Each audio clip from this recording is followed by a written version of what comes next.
is great, and yet I feel horrible.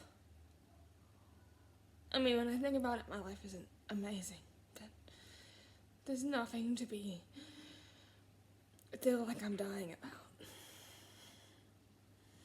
Other people, are actually dying and are super poor and living on the streets and have been through traumatic things, and I am a 23-year-old girl who's had a couple pets die. A dad who's separated from their mom. That's like a luxury of hard things for most people. Because that's not that much. Half the world at this point has the parents who are divorced. Pets always die.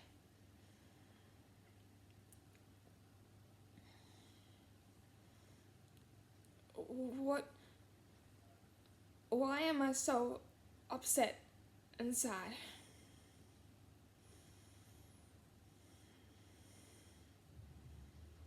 "23 is when there's been about 5 years since you turned 18. About 5 years. I'm not good at maths, so I might be wrong. But about 5 years since you are meant to become an adult and do stuff with your life. I got a job when I was about 18. I don't know, maybe I was... Actually, no, I was 19. But I was in school. Because I repeated the year. So I got a job, and I thought I was going to do amazing. And I was. No one told me that I wasn't. And when that job didn't seem to turn out, I got another job. And another job. And another job at doing the exact same thing. And for a year and a half, I was washing dogs, brushing dogs, drying dogs. I was making dogs look pretty. I was calming down dogs. I was brushing out their knots in their mats and brushing out their problems and brushing out their pain. And watching them go away from the place, going back to their owners happy and free of mats, with a big weight of hair lifted off their shoulders. Some of them, of course, had great owners and therefore great hair. Of course, some owners can be great, just not know how to look after dogs' hair. And not know what mats can do to a dog,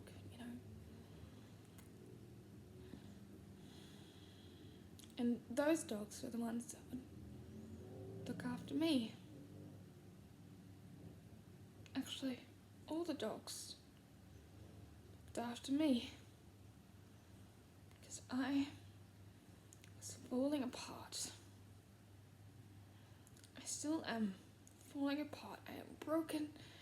And I constantly watch myself fall apart. And I just pick up the pieces. And I can't find the glue anywhere. And so I'm just constantly putting them back on.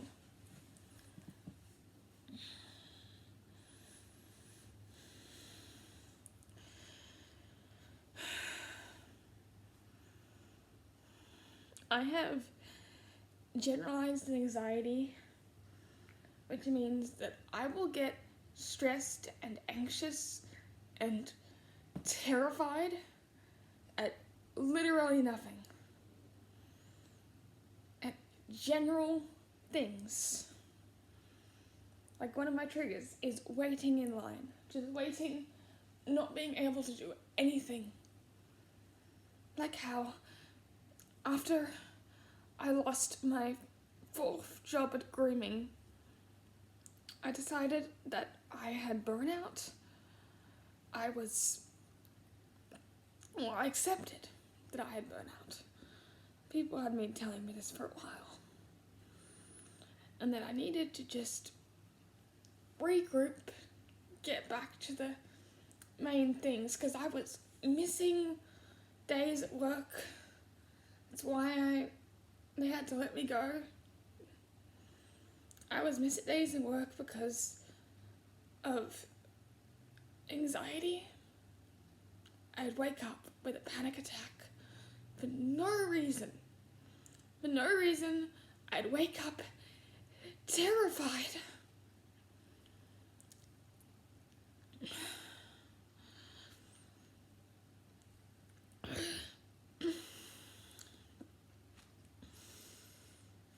Still, weekly, I wake up terrified.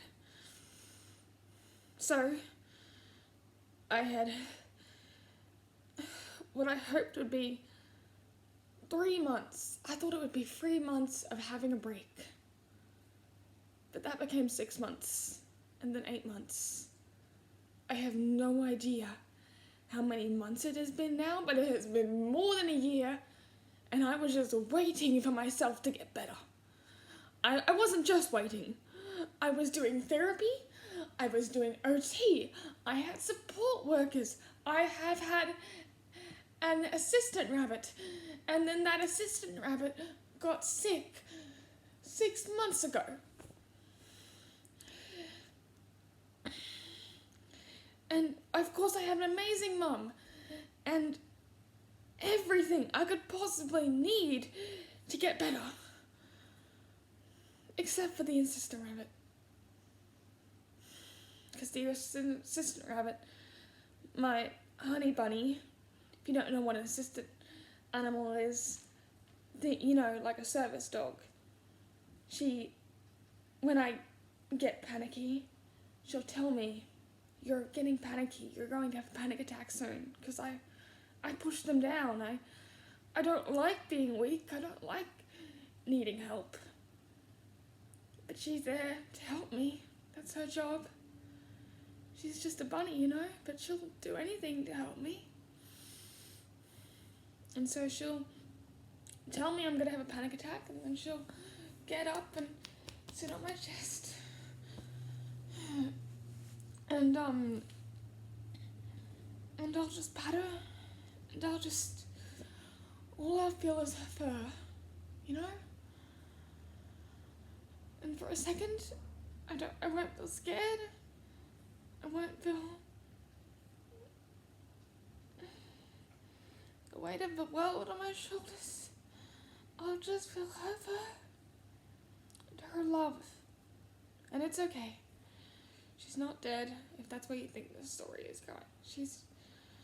She is recovering from surgery, but she's fine.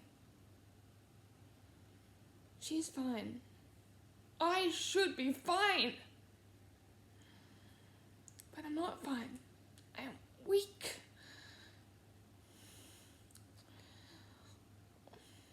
Same amount of weak I was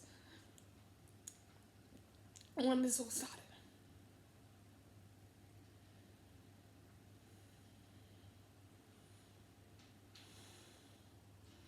Honey used to help me the most in bed, because I get most anxious at bedtime, at nighttime, where all the darkness floods in on you, and you become one with the darkness, and you wonder, what are you going to do in this darkness? You could do anything under this shadow, you could steal chocolate, you could sleep your life away, you could stay awake for the entire time that you're in bed and not get a wink of sleep. You could get a whole night of sleep and yet feel amazingly tired. You could get up, go into the kitchen and get a knife and hurt yourself. You could go down to the bathroom the bathroom downstairs, when no one could hear you, and you could hurt yourself.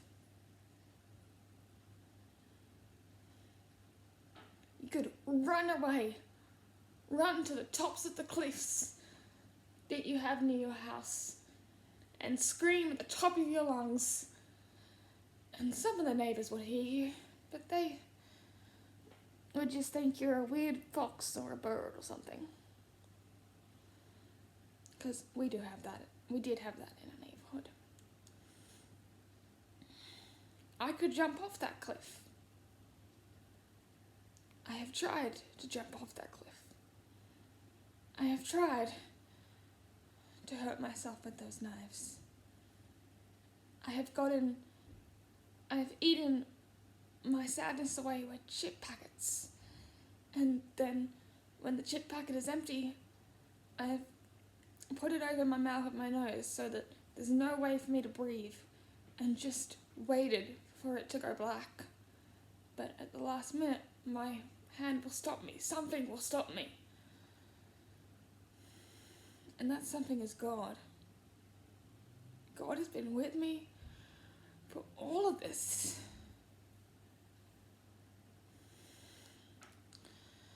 I am weak, but He is strong.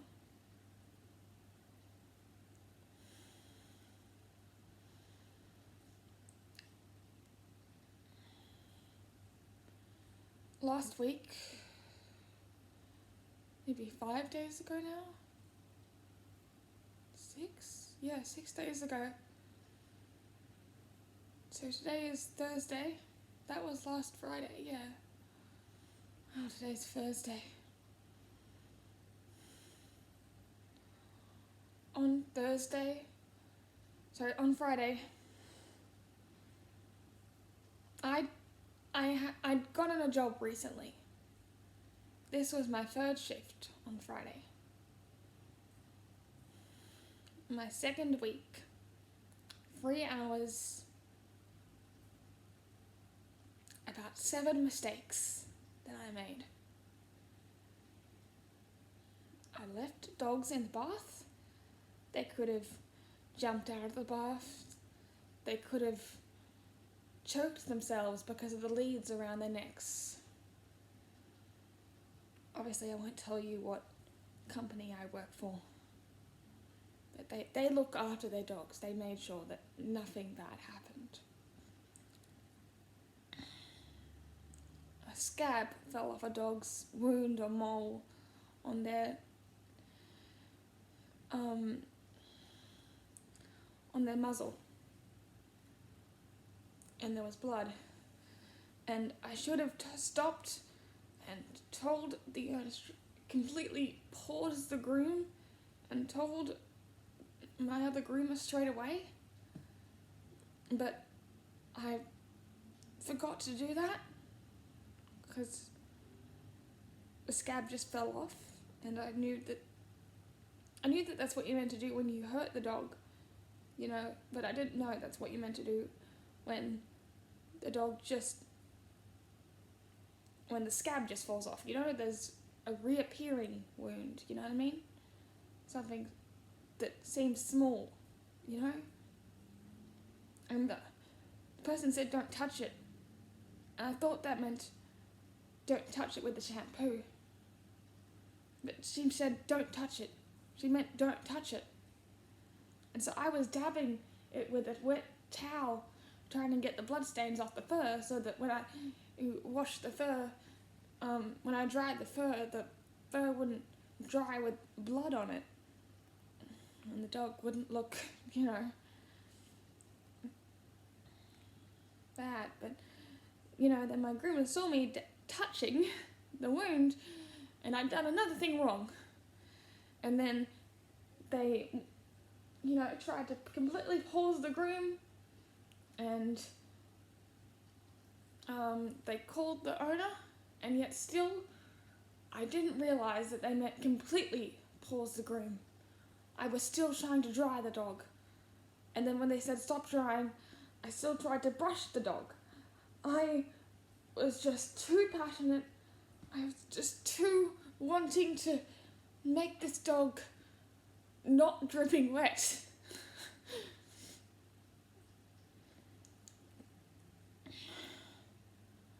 I was listening to my passion and to my heart instead of my head, instead of what they were saying, instead of what, the people in charge, my groomers, who were very good friends, very good people, were saying for the well-being of the dog and the owner.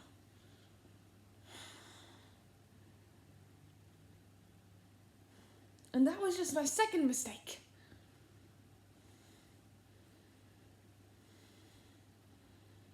Then somebody was at the counter talking about their dog. So I need to go and keep making dinner. Then somebody was at the counter, they'd bring their 2 dogs in and they were talking about how their dog had just had surgery. And I remembered that at the e-learning that we needed to check the dog over for everything. And I remembered that on the second day, one of my groomers hadn't properly checked the dog over and that dog had mats. So I wanted to make sure that the next dogs, that we checked them over and we made sure that that if they had mats, that the owner would know. So I interrupted a conversation, a sensitive conversation. I didn't read the room because I have autism.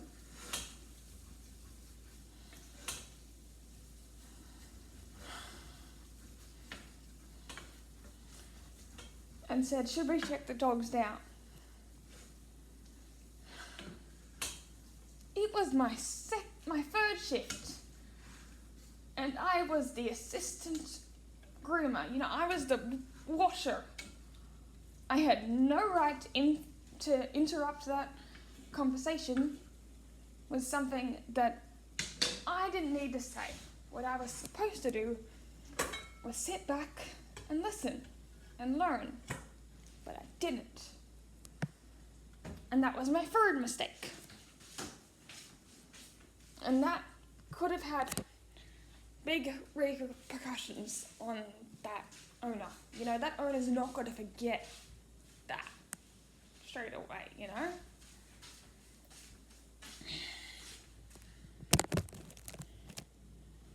Then there was when I cut a dog's nail. And that happens often, but, the bit of the nail bleeding. But you're still meant to write a report, and you're meant to, be 100% sure. And other groomers that I've been to, you never needed to write a report for anything unless, a dog's got cut by some scissors or something. Like a real injury that you did to them. Not like a tiny nail clip or a wound that was already there, So, I didn't think that it'd be a big deal, but it was. And that's okay. This is all meant to be okay. These are all meant to be mistakes that I'm meant to learn from. And I feel like, what if I don't learn?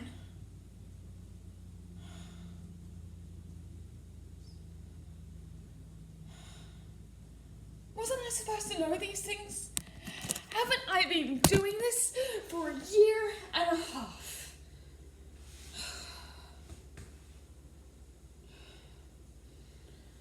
Haven't I been doing this for a year and a half? I'm 23. By now, I was meant to have moved out. By now, I was meant to have more than a sick rabbit.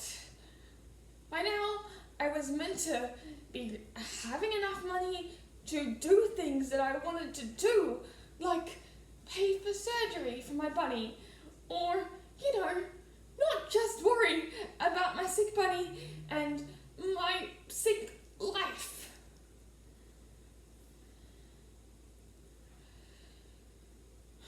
The worst mistake I made was not listening.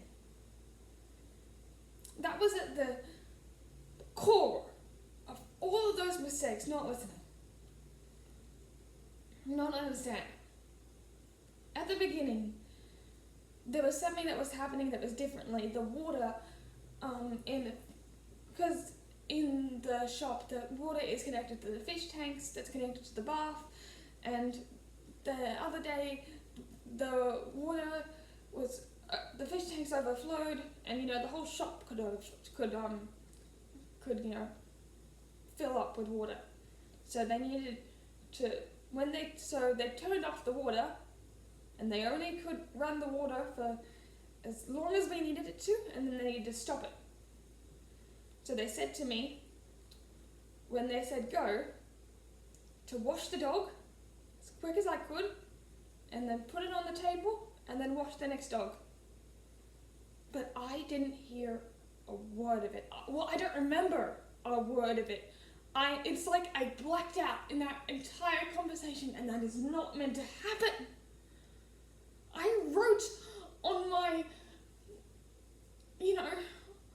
resume that I am good at following instructions, and I normally am. Why did I black out? Am I going crazy? What is wrong with me? What is wrong with me? Why am I so weak?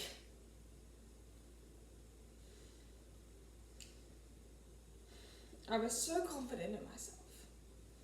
I was so passionate. But it is okay to be weak. I need to rely on God for my strength, not on my passion for my strength, not on my will for my strength, because the want to get something right won't make me get it right. God is in control of everything. God is what makes me get something right. Or what?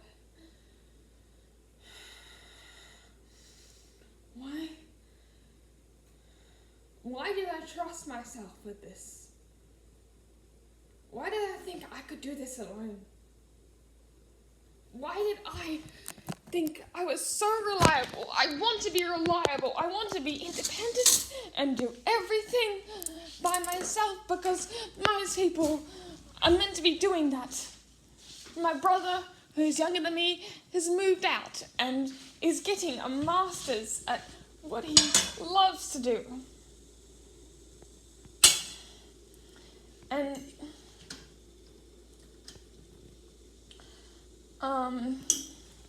my mum, by 22, she was married. And lots of my friends have moved out with their boyfriend or something, or have a full-time job. And I am sitting here with my third shift, making 8 big mistakes. So many big mistakes.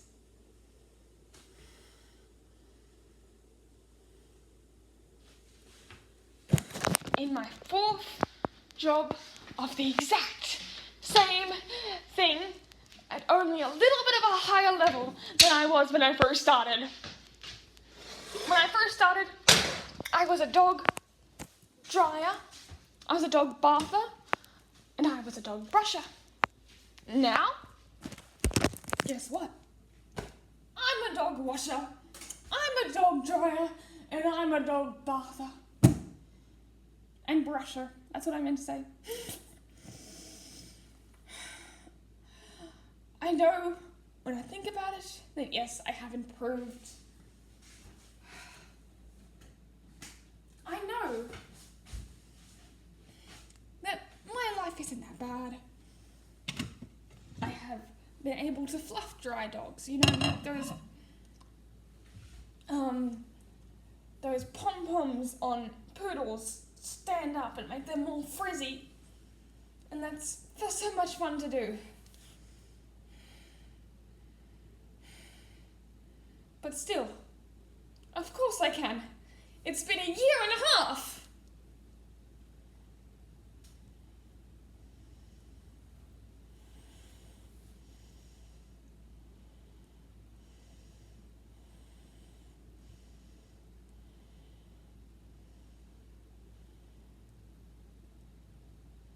I didn't do that. I didn't do anything. God gave me the strength. Without God, I wouldn't be here. I wouldn't be doing anything. Even if God had made me, and then God had left, or I had left God, I would be dead. If God had just made me, and then left me to believe in myself, I would have died when I was 11 years old. That's when I would have given up.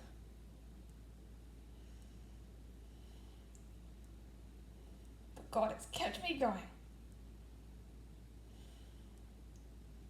All of those mistakes, I'm very glad this time I know that those are mistakes. Because all the other groomers thought that they, hinted to me and told me what those mistakes were. But my autism didn't work it out. And by the time I was let go, they thought that I was a horrible groomer or something like that. I don't know.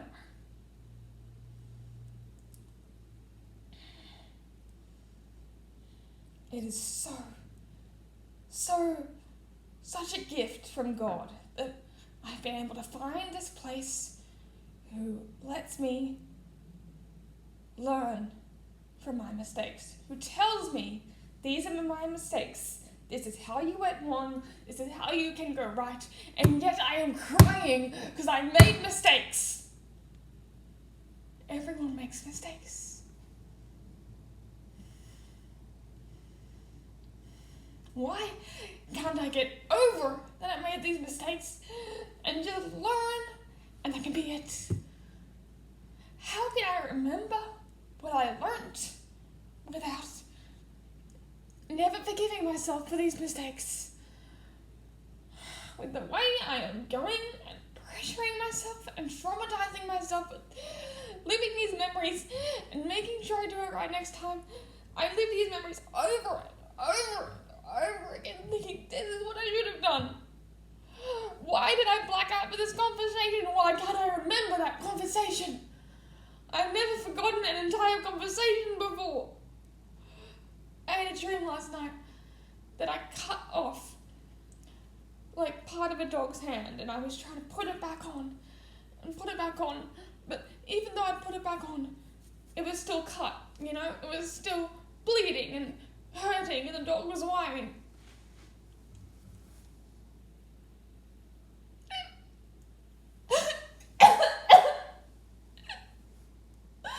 What if I can't fix this?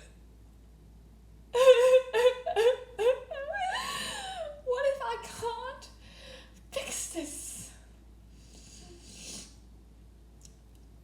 What if I even do learn from my mistakes and I put the top of the ball back on? I know that's a horrible analogy, but that's what my dreams gave me. That's what God gave me. What if I put that back on, but it still hurts?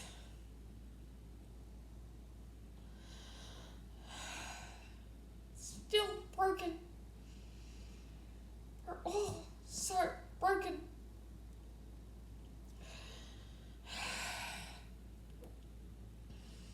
I forgot what they're called, but there's a type of art where you break a bowl.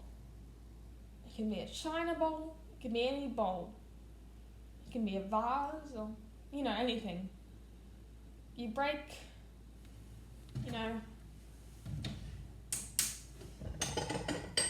a ball like this. I'm not going to break it. And then they put it together. Instead of gluing it with glue, they glue it with gold so that the cracks are the beautiful thing. Am I going to be put back together with those cracks? Yes. God will put me back together. Again.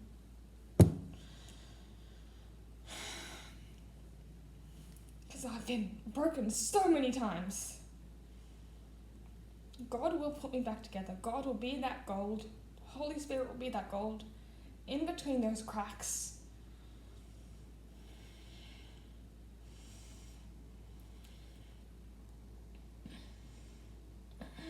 I just gotta, let him. And just a couple minutes ago, I let him. I let myself be weak and let him give me strength. I remembered that of course I am weak. Of course I'm not independent. Of course I'm unreliable. I was relying on myself. I was believing in myself.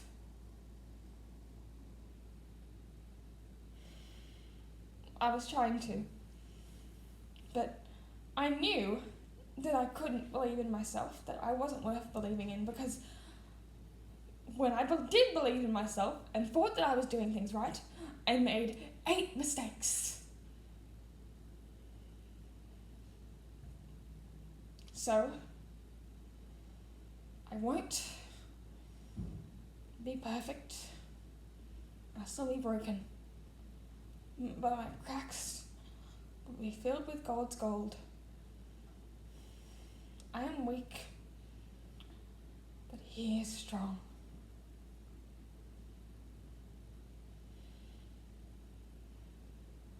God didn't break me because He dropped me.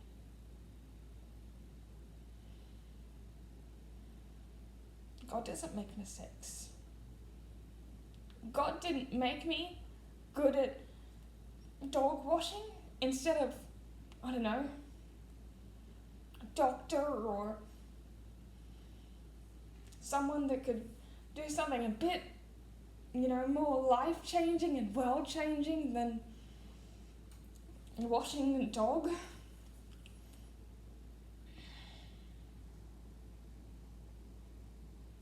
When I was younger, I wanted to write books. I wanted to tell stories. I wanted to be an artist.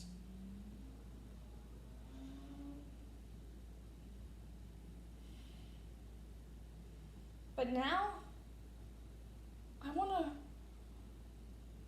write my own stories. Tell the stories of dogs and animals and people who got brought together and got healed because of me, because of situations that God put me in. Last night, my honey had surgery, my bunny, my assistant rabbit, had surgery. It was something along the lines of surgery. That was technically wasn't surgery, but she was very sleepy from the anesthetic, and I was happy the surgery thing went well, but there was more they could have done. They had opened her mouth up wide, so they put her to sleep, and rabbits have these tiny little mouths, so they have to really open their mouth up wide to actually see those back teeth. And the back teeth, those are the ones that are really bad. They're infected and they're decaying, and some of them, there was one that was going into her cheek.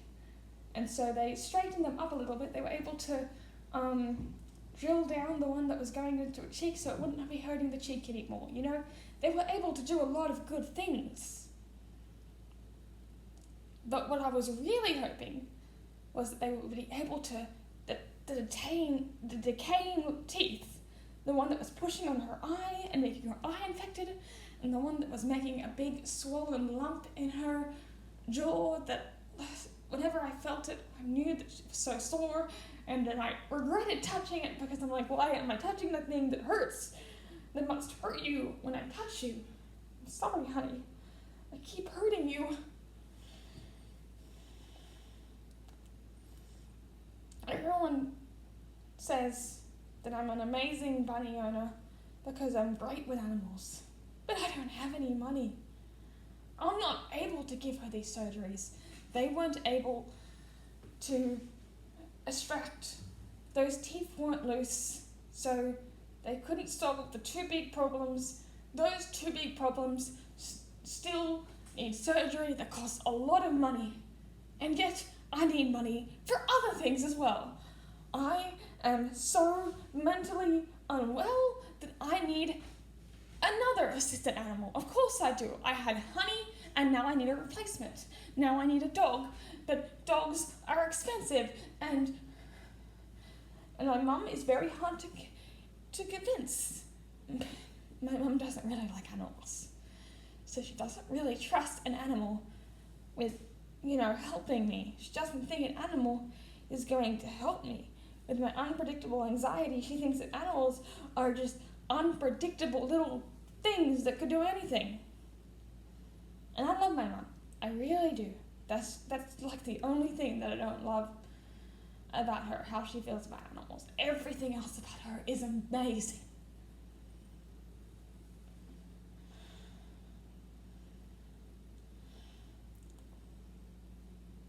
I think there are, everyone has other faults. More than one fault,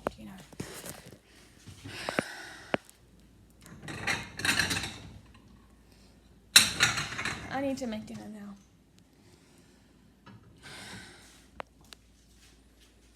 I don't know when my next shift is going to be. The person who helps me get a job and keep a job is going to look at my workspace and work out how to improve it and make a plan for me. If you want to help me, you can. But I'm not just talking about the barcode that you see on the screen. I'm talking about words, about prayers,